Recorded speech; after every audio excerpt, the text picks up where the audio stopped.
So we're here, one of the stars of the night.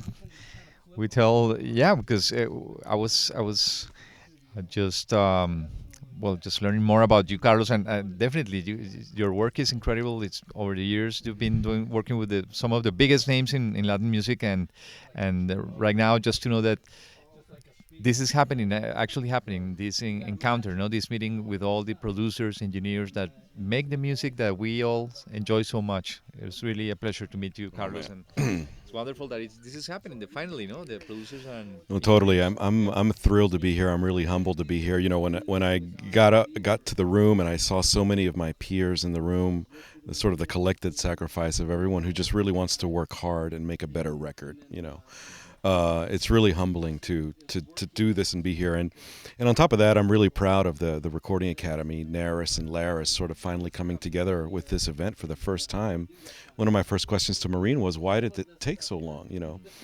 Before we did this event today, we had a call that we're going to talk about who's going to speak in English, who's going to speak in Spanish, Portuguese.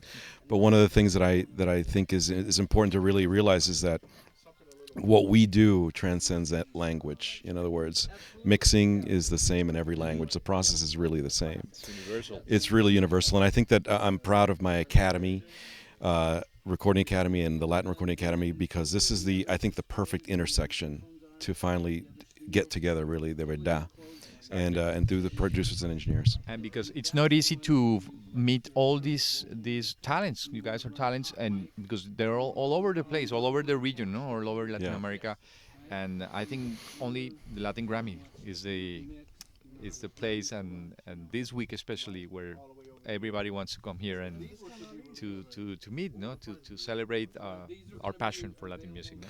Well, you're right.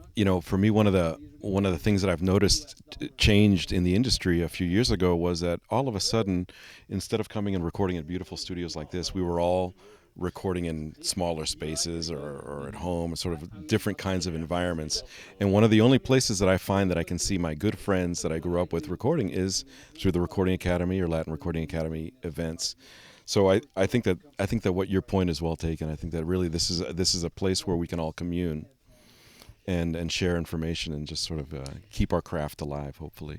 Being in such incredible albums by Juan Luis Guerra, by Alejandro Sanz and Julio Iglesias, and so that diverse at the same time. Yeah. Must be Yeah. pretty learning experience. But what do you take from all those experiences, and especially some advice for the newcomers in this field? Boy, I don't know. I've lived long enough. I've lived through three disco eras, so I've had three specific lifetimes. And like you mentioned, Julio was one of the big early influences in my life. Then I worked for a long time with a producer named Desmond Child, who also was very important. And now, most recently, I'm working a lot with Sergio George, sort of a different sort of genre. And you couldn't really find three more different kinds of producers. So for me, it makes me feel really blessed. I mean, the advice would be really just to work hard, listen, uh, try to be patient and care about your craft.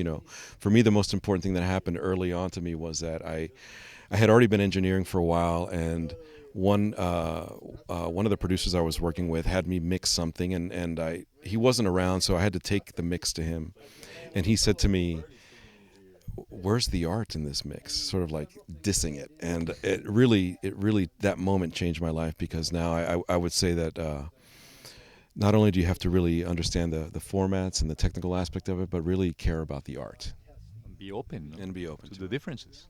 Exactly. And for me, the three sort of different eras, periods of my life have really helped me to really appreciate that more Well, I the think older I that's get. your merit, being able to adapt to all Yes. the changes in the Exactly. industry. And I think it's a universal sort of disposition I think all of us have, is that everybody in that room has to be somebody that's really super on top of every detail, but at the same time ready to adapt, ready to be transparent. Well, Carlos, so happy to finally see you being involved in this new chapter, no, I would That's say, right. and I hope it's for the better of all of us. Kike, muchísimas gracias. Thank you so much, man. Okay, Carlos, thank you.